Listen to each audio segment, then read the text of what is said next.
Good evening, everyone. This week's parsha is Parsha Shmini. Although we had our parsha class last night, we're having the weekly Drasha a little bit early this week, tonight. So we have in the parsha how Aaron's sons had been punished and died. And in essence, Aaron and his sons at that point were in a state of aninus, which means a state of grieving when a relative just dies. And because of that, they should not have been able to have participated in eating the sacrifices that were offered on that day, because an onain cannot participate. But Hashem told Moshe that on this day, things have to be different. On the first day of the Mishkan being initiated into use, the first day of the Kohanim doing their service, they were supposed to partake of the sacrifices that were brought that day. Now, that day was actually Rosh Chodesh Nisan. So there were the special sacrifices depicted in the beginning of the Parsha that were brought because today was the first day of initiating the Mishkan into its usage, and it was Rosh Chodesh. So the Torah tells us that Moshe saw that the goat that's brought as the musaf, as the additional sacrifice for Rosh Chodesh, was not eaten. It was actually burned. And Moshe chastised Aaron's sons for doing so. And really, he was chastising Aaron also. He did it indirectly by chastising his sons. He told them, basically, look, I told you that although you are in a state of onain, of grieving, you are supposed to be doing the service today. So why didn't you eat it? So Aaron responded, and his basic response is that yes, you told us regarding, the sacrifice, when you told us this, that we should still act as Kohanim do, even though we are grieving, you told us that in regard to the special sacrifice that were brought for this day.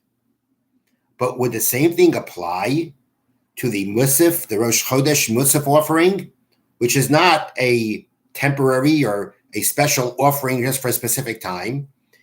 It's a regular, constant sacrifice. There, too, regarding the regular sacrifices, our state of aninus is suspended. And the Torah tells us that regarding the response that Aaron gave to Moshe, the Torah says,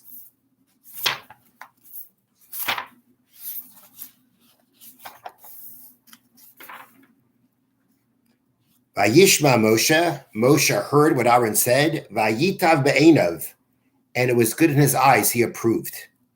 Rashi comments that what Moshe did besides approving was, Hoda, he admitted that Aaron was right, and he was not embarrassed, he was not ashamed to say, I had not heard this law, I didn't know this. When it says that it was good in his eyes, that means Moshe admitted that Aaron was correct. And he said, and he wasn't afraid to admit, Lo Shamati, I didn't know this. And actually, there's a medrash that says that Moshe not only told Aaron you're right, but he made a public announcement that he was wrong and his brother was right. Why did he go that far? The commentary in the Tzivah says he went that far because he wanted to make it very clear to people to realize that one should not be embarrassed to say that they were wrong. The Gemara in Zvachim, the Talmud in Zvachim, actually says, Rashi's wording is that Moshe said, Lo Shamati, I didn't hear this, which means I didn't know, which means that, Moshe didn't realize Aaron's point that there was a difference here regarding this sacrifice. But the Talmud in Zvachim actually says that Moshe said, Shamati v'shachachti. Yes, I heard this once, but I forgot. Now, sometimes when you tell something to someone, you correct someone, so they say, I knew that. Now, that's not what Moshe was saying when he said, I knew that, but I forgot. Just trying to kind of cover up his embarrassment. That's not what Moshe was doing. Moshe was being honest. I knew it and I forgot. Now, if you think about it, what would you rather say? I didn't know, or I knew it and I forgot? would you rather say? One might argue and say that, if you say I don't know, you look ignorant. If you say I know what I forgot, at least you don't look ignorant, you just forgot. But actually, when it comes to Torah, we're not supposed to forget what we learned. We're supposed to seriously put in effort to make sure we don't forget. And forgetting Torah is considered a serious thing in case you were negligent, in case the reason why you forgot is due to some kind of negligence. The Mishnah of it says that if it's because of the fact that it was it was something very difficult for you to comprehend, and that's why you couldn't retain it, it's one thing. But if you didn't retain it because of the fact that you didn't review or for other kind of reason that is not an excuse, is not excusable, forgetting Torah is a serious thing. So according to the Gemara in Tzvacha, when Moshe went and admitted, Shamati b'shachachti, I heard it, I knew this at one point, but I forgot. It's even more serious. It should be even more embarrassing. Nonetheless, Moshe made sure that he admitted. He admitted that he was wrong. And not only that, as the Medrash says, he announced it. Because he wanted the Jewish people to learn a lesson that a person should be ready to admit when they're wrong. There's a fascinating story told with Rabbi Yisrael Salanter. Yisrael Salanter is well known for being the founder of the Musar movement, the movement that stressed how everyone needs to incorporate in their day, whether it be a scholar, whether it be a person who's a person working. Either way, one has to find time to study Musar, which means to study works of ethics, of increasing one's service to Hashem. That's the study of Musar. And Rabbi Yisrael Salanter had many detractors, not going into what people had against what he was doing. He had many serious detractors. And Rabbi Yisrael Salanter was a well-known figure. He was a genius of a man. And he was once invited to speak in a community. And of course, there were people there that were ready to try to embarrass him. He would say something, they'd start asking and trying to refute what he says. And they were doing it to purposely try to deride him.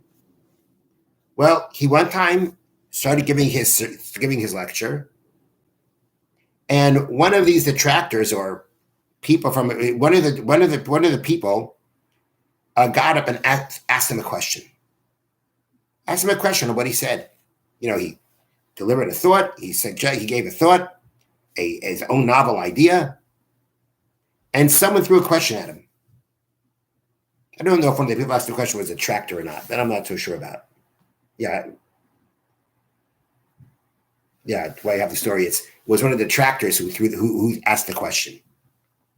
And after asking the question, Yisrael Salanter was silent, thought a little bit, and he said, "You're right. I'm wrong." Closed his volume that I was using in front of him and walked off the lectern. Afterwards, he explained what was his delay, what was he thinking. He tried to share this with his students. And he realized that he was being put in a predicament. Were he to, if he was actually refuted, it actually would give strength to his detractors. He actually had the ability, he said, to give an answer that would have seemed like a response to this person. This person would have backed down. Everyone would have thought, "Oh wow, this is the right. He answered him." I would have been the only one to know that I was wrong. I could have given him an answer that would have appeared as if I was responding to him and that I was right and he was wrong. And I was thinking, what should I do? Because if he admits that he's wrong, then again he gives strength to his detractors. But he thought about it and he said, "Nope. What I have to do is I have to admit that I was wrong." That's how far Yisrael Salanter went with this idea of being ready to admit that you're wrong.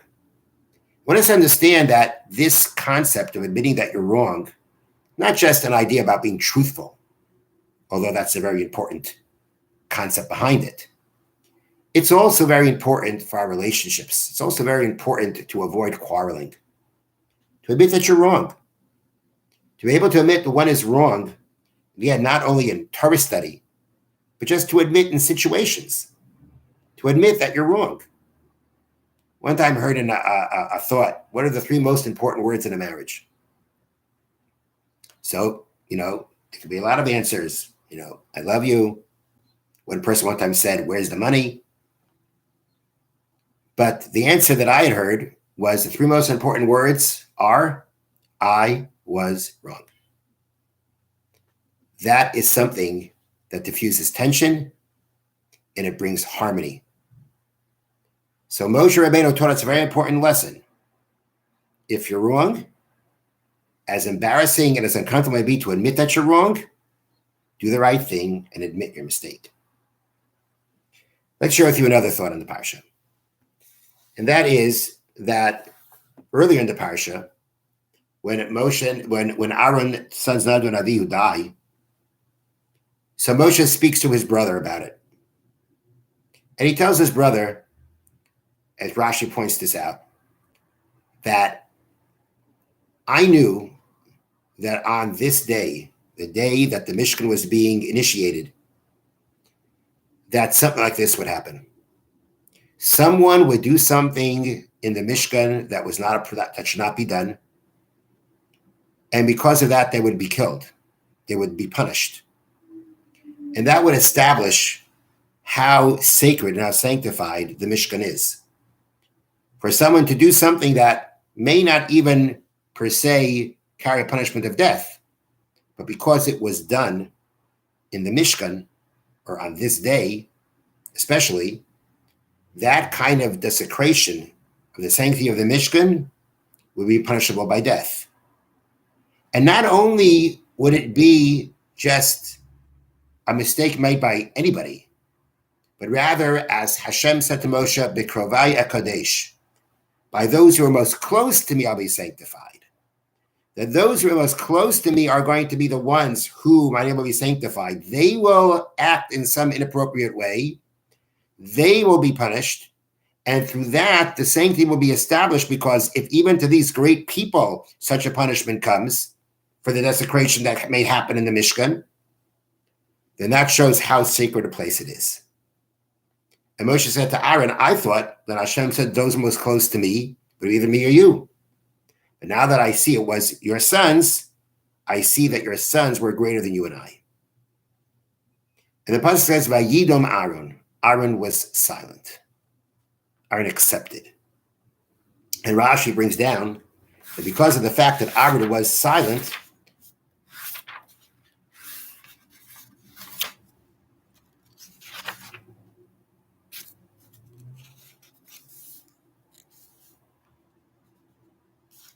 Vayidom Aaron, Kibal Schar Ashti Kasai. Aaron received a reward for his silence. Uma Schar Kibel. What was the reward that he received for it? He was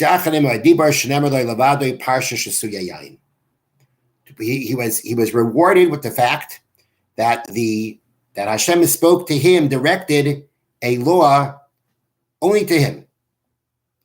I mean, it was spoken to him, because right after this episode, the Torah talks about the prohibition of a Kohen doing service if he has drunk wine. Doesn't mean he's drunk, but if he drinks a certain amount of wine, he is no more considered. He's not in the kind of state that he should be doing the service. And when that is told, the Torah says, "Vayidaber Hashem el Aaron lemar." Hashem spoke to Aaron. That means that this law was directed only to him. That was the reward that he received for being silent, for accepting. Now, we can consider let's ask the following question. So Aaron was silent.